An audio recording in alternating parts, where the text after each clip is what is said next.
Hörmətli gənclər, çıxmışam Şükəlmənin evinin yanına. Oradan təpədən çəkiliş edirəm. Bu Muradxanlıdan gələn yoldur.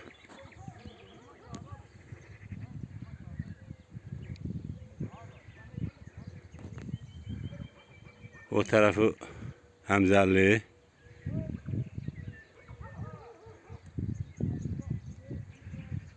O da Həmzəlinin üstündəki o yarağanlar.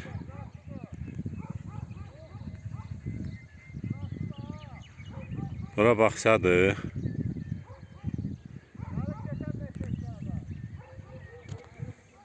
O tərəf Qaracallıdır. Buradan da bizim kəndə gedən yol. Aslanov yanına yoldur.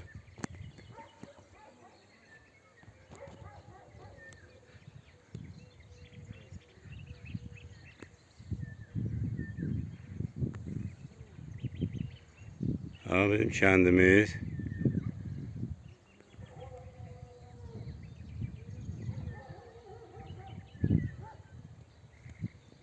O tərəfdə Qaracallı məktəbi də görüşür.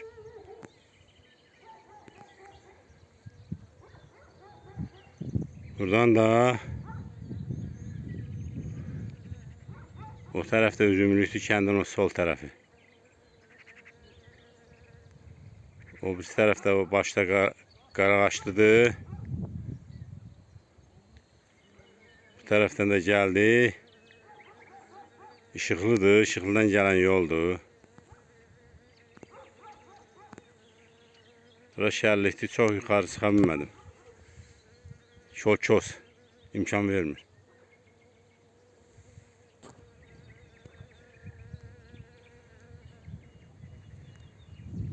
Kəndimiz. Biraz yaxınlaşdırım.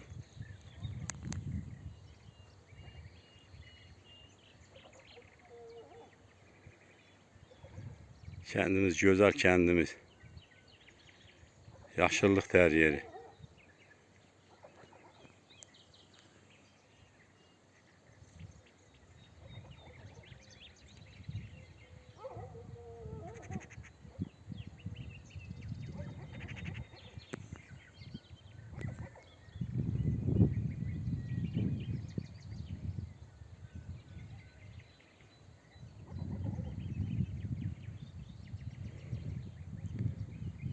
Kənddən bu tərəfi yenə göstərim.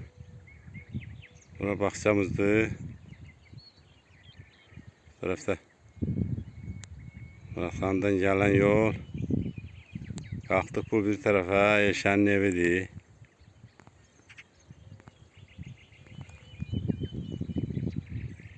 Burada Hüseynxan kişinin dərəsidir. Bir tərəfi Hüseynxan kişinin dərəsidir. O bir tərəfdə Sul dərə gedir. Bu da Hüseynxan kişinin dərəsi. Mən də hündürlükdən çəkdiyim yer buradır. Buradan fırlayırıq o tərəfə. Orada da Qanlı dərədir. Məktəbin dərəsidir, görüşür. Burada yenə İşıqlıdan gələn yoldur.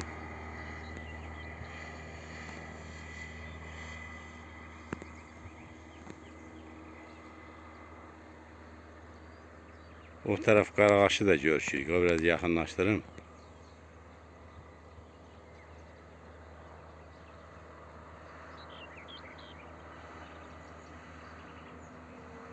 Buradan qayıtdıq Qaracallıya tərəf. Qaracallı məktəbi. Qaracallı bizim kəndimiz.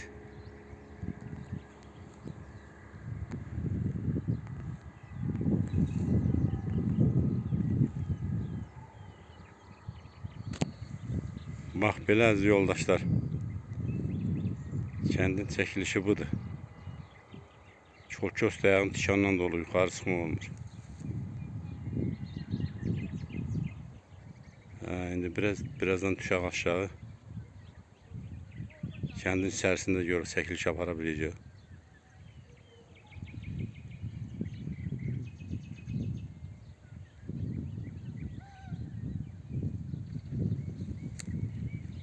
da çıxım yuxarı.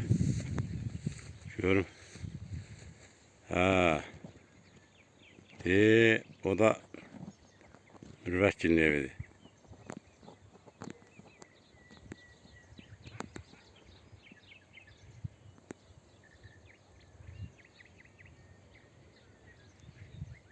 Burada işıqdan gələn yol.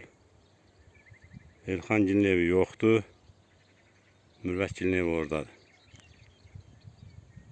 O birisi də Nərman dəygilin evidir. Bir də qabaq Elxan qalıcı oradır. Bax belə.